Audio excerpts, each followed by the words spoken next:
Good afternoon, everybody. My name is Victoria Franklin, and I will be discussing how to use Maslow's hierarchy of needs as a framework for effective and relevant agenda setting within the policymaking process. So in this video, we will discuss and explain Maslow's hierarchy of needs. Then we will discuss this framework's utility within the policymaking process and within social work practice. And then we will move on to demonstrating its application with a real-life population.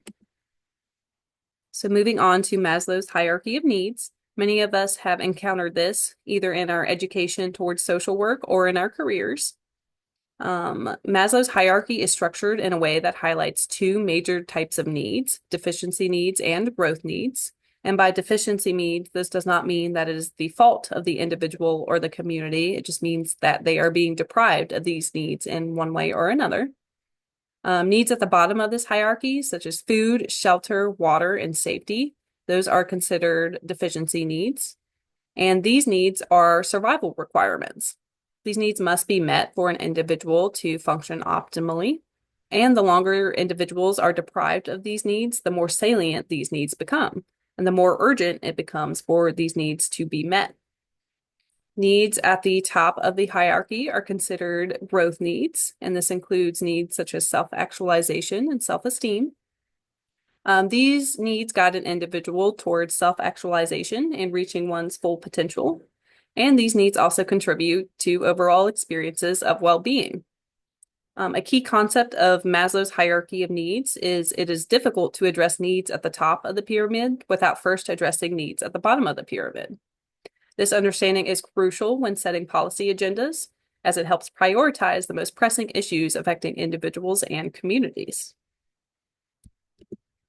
So where does this framework fit exactly into the policymaking process? It fits into the agenda setting stage. Agenda setting is the first and one of the most crucial steps in the policymaking process. It involves identifying problems and needs within communities that may benefit from policy solutions.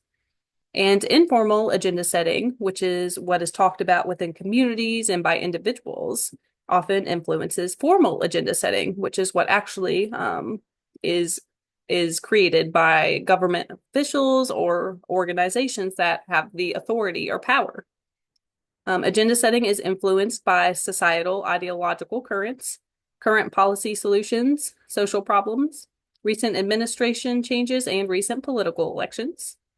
And issues must be relevant to public interest. And this is where Maslow's hierarchy of needs comes into play.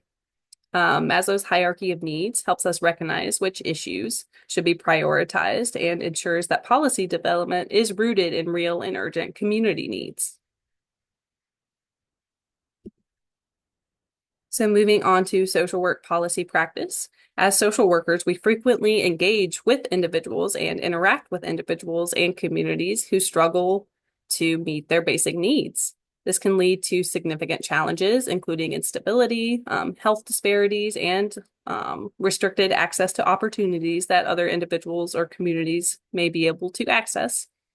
By using Maslow's hierarchy of needs as a framework, we can identify and advocate for policies that address essential basic needs, such as areas of food accessibility, affordable housing, clean water, healthcare access, and public safety. Ensuring that these needs are met lays the foundation for communities and individuals to improve their well-being and to thrive. And the utility of Maslow's hierarchy of needs has been demonstrated by research at all three levels, the micro, meso, and macro levels. On the micro level, food insecurity has significant impacts on individual well-being and can affect emotional stability, psychological distress, stress levels, and cognitive functioning. At the meso level, college and university populations often suffer from basic needs insecurity. And these students often experience stigma, shame, and difficulty reaching their academic goals due to their basic needs being unmet. Unequal distribution of resources and power also influences the health of societies at the macro level. And oppressed populations often experience a variety of health disparities, such as an increased risk of cardiovascular disease due to the unequal access to resources. By understanding these patterns, social workers can better advocate for policies that reduce these disparities and improve community and individual well-being. So moving on to our application example, specifically, this framework may be very useful when serving homeless populations. So in this example, imagine that you are a social worker employed at a local hospital and that you are interested in policy practice within the state of Virginia. You are tasked with helping a young adult male who regularly visits the emergency department for mental health concerns.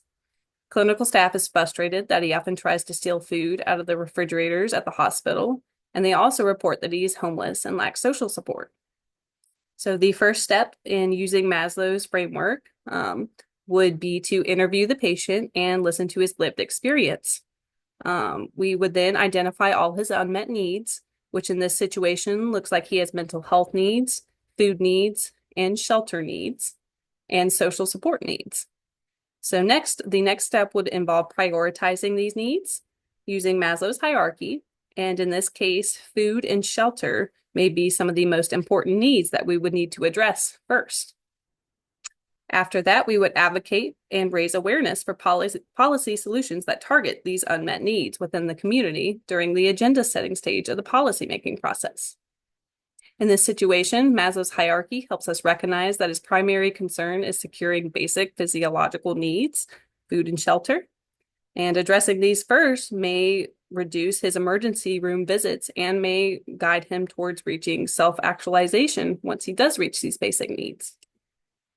Final considerations: it is crucial to actively listen to the lived experiences and perspectives of the individuals and communities that we are serving.